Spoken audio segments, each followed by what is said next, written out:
పొరుగు దేశమైనటువంటి పాకిస్తాన్లోకి చొచ్చుకుని వెళ్ళి అక్కడ ఉన్నటువంటి ఉగ్ర స్థావరాల్ని ధ్వంసం చేసినటువంటి విషయం కూడా మనకి తెల్లవారుజామున నిద్ర లేవడంతో మనకు అందినటువంటి సందర్భం. దేశవ్యాప్తంగా కూడా చాలామంది ఈ యొక్క కార్యాచరణ ఏదైతే మన డిఫెన్స్ చేయబట్టిందో దాన్ని ప్రతి ఒక్కరూ కూడా భారత పౌరులందరూ కూడా స్వాగతిస్తున్నటువంటి నేపథ్యం. ఎందుకంటే ఉగ్రవాదం అన్నది అది చాలా వరకు ఇబ్బంది పెట్టేటువంటి విషయం అని చెప్పి దశాబ్దాల నుండి భారతదేశం ఎలుగెత్తి చెప్పినా కూడా వివిధ దేశాలు, ప్రపంచ దేశాలు ఏవైతే ఉన్నాయో ఉగ్రవాదాన్ని అక్నాలెడ్జ్ చేసేటువంటి పరిస్థితి ప్రపంచంలో లేదు. అయితే ఎప్పుడైతే అమెరికా మీద 9/11 దాడి జరిగిందో ఆనాటి నుండి ఉగ్రవాదం అన్నది ఖచ్చితంగా ప్రపంచ దేశాలన్నీ కూడా దాన్ని ఒక రకంగా తిప్పికొట్టవలసినటువంటి అంశం అని చెప్పి ప్రపంచ దేశాలన్నీ కూడా గుర్తించడం జరిగింది. ప్రధానంగా 2014వ సంవత్సరానికి ముందు మన పొరుగు దేశమైనటువంటి పాకిస్తాన్ నుండి ఉగ్రవాదులు మన దేశంలోకి చొచ్చుకుని వచ్చి మన సైనికుల్ని చంపి తిరిగి వెళ్ళిపోతున్నా ఎటువంటి చర్య తీసుకోనటువంటి పరిస్థితిలో భారతదేశం ఉండేది. కానీ 2014వ సంవత్సరం నుండి ఇప్పటి వరకు కూడా ఈ క్షణం వరకు కూడా మనం తిరిగి చూసుకున్నట్లయితే ఎప్పుడైనా సరే ఉగ్రవాదులు పొరుగు దేశం నుండి మన దేశం మీద, మన సైనికుల మీద దాడి చేసినట్లయితే వారికి ధీటైనటువంటి సమాధానం ఇచ్చేటువంటి పరిస్థితి ఇవాళ దేశంలో ఉంది. అది మన సర్జికల్ స్ట్రైక్ ఉరికి సంబంధించి మనం చూసినటువంటి సందర్భం. అదేవిధంగా మొన్న ఈ ఏప్రిల్ 22వ తారీఖున అమాయకులైనటువంటి టూరిస్ట్స్ ఎవరైతే ఉన్నారో, అందులో కొత్తగా పెళ్ళైనటువంటి జంట కూడా ఉన్నారు. వారు పెహల్గాంకి వెళ్ళినటువంటి సందర్భంలో మీరు హిందువులా కాదా అని చెప్పి వారిని అడిగి ప్రశ్నించి ఉగ్రవాదులు 26 మంది టూరిస్ట్ని అక్కడ హతమార్చడం జరిగింది. దీనికి ధీటైనటువంటి సమాధానం మేము చెబుతాము అని చెప్పి దేశ ప్రధాని నరేంద్ర మోడీ గారు ఎప్పటికప్పుడు దేశ ప్రజలకి వారి సందేశం ఇస్తూనే ఉన్నారు. మరి ఆ ధీటైనటువంటి సమాధానం ఏ రకంగా ఉంటుంది అనేటువంటి విషయం మీద దేశంలో కూడా చాలా మందిలో ఒక రకమైనటువంటి ఉత్సుకత ఉన్నటువంటి నేపథ్యం.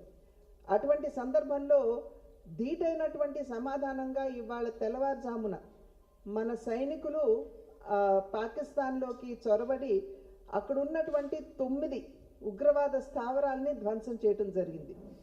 ప్రత్యేకించి మురుడ్కే అనేటువంటి ఉగ్రవాద స్థావరం ఏదైతే ఉందో అది సయ్యద్ హఫీజ్ అనేటువంటి అగ్ర ఉగ్రవాది.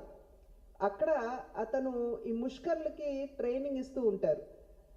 ప్రధానంగా ఈ 9 ఉగ్రవాద స్థావరాలు ఏదైతే ఉన్నాయో అవన్నీ కూడా భారతదేశాన్ని దృష్టిలో పెట్టుకుని అక్కడ ఈ ఉగ్రవాదులకి ట్రైనింగ్ ఇస్తూ ఉంటారు. అంటే చాలా ఉన్నా కూడా ఈ 9 ఉగ్రవాద స్థావరాల్లో ప్రత్యేకించి భారతదేశం మీద ఏ రకంగా మనం దాడి చెయ్యాలి అనేటువంటి విషయం మీద ఉగ్రవాదులకి ఈ 9 స్థావరాల్లో ట్రైనింగ్ ఇవ్వడం జరుగుతుంది.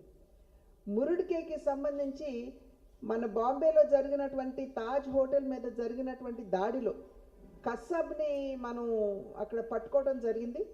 అతను ఇచ్చినటువంటి వివరాల్లోకి వెళ్ళినట్లయితే ఈ మురుడ్కేలోనే కసబ్ కూడా ట్రైనింగ్ ఇచ్చారు అనేటువంటి విషయం స్వయంగా కసబ్ చెప్పినటువంటి మాట.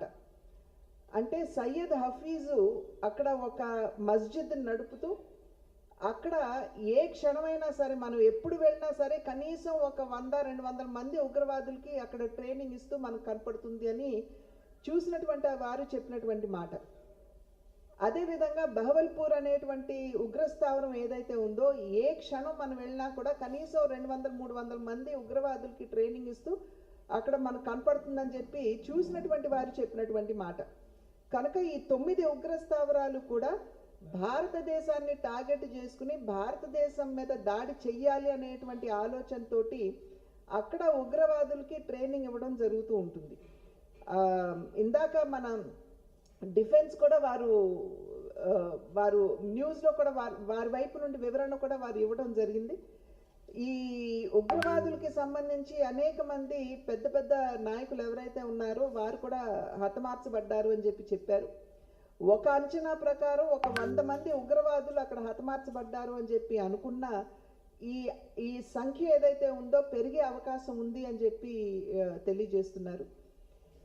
ఈ తెలియజేస్తున్నటువంటి సందర్భంలోనే జయశంకర్ గారు, ఎక్స్టర్నల్ అఫైర్స్ మినిస్టర్ గారు చెప్పినటువంటి మాట కూడా, ఆపరేషన్ సింధూర్ అనేటువంటి పేరు ప్రధాని నరేంద్ర మోడీ గారు ఈ ఆపరేషన్, ఈ మిషన్కి ఇచ్చారు అని చెప్పి వారు స్వయంగా చెప్పారు. ఎందుకంటే 26 మంది అక్కడికి వెళ్ళినటువంటి టూరిస్టులు చంపినటువంటి సందర్భంలో ఎవరైతే మహిళల నుదుటున ఉన్నటువంటి బొట్టు చెరిపివేశారో ఈ ఉగ్రవాదులు, దానికి నిదర్శనంగా మిషన్ సింధూర్ అని పేరు పెట్టారని, అదేవిధంగా కశ్మీర్ ఏదైతే ఉందో భారతదేశానికి నుదుటి మీద ఉన్నటువంటి బొట్టు లాంటిది అనేటువంటి ఒక భావనతోటి దీనికి మిషన్ సింధూర్ అని చెప్పి పేరు పెట్టారు.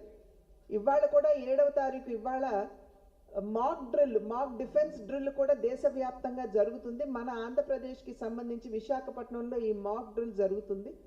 అంటే సంక్షోభ సమయంలో మన దేశ రక్షణ, అదేవిధంగా సార్వభౌమత్వం కూడా సంక్షోభంలో ఉన్నటువంటి సందర్భంలో దేశ పౌరులు ఏ విధంగా స్పందించాలి, ఏ విధంగా అప్రమత్తంగా ఉండాలి, ఇబ్బందుల్లో ఉన్నటువంటి వారిని ఏ విధంగా రక్షించాలి అనేటువంటి అనేక విషయాల మీద తర్ఫీదు ఇవ్వడానికి ఈ మాక్ డ్రిల్ దేశవ్యాప్తంగా కూడా నిర్వహించబడుతుంది. కనుక దేశ ప్రజలందరికీ కూడా చేస్తున్నటువంటి అభ్యర్థన మీ మాధ్యమంగా, ఈ మాక్ డ్రిల్లో మనం అందరం కూడా భాగస్వాములం కావాలి. మన దేశ రక్షణ, మన దేశ భద్రత మరియు మన దేశ సార్వభౌమత్వాన్ని కాపాడుకునే విధిలో మనం అందరం కూడా భాగస్వాములు అవుదాము అని చెప్పి పిలుపునిస్తూ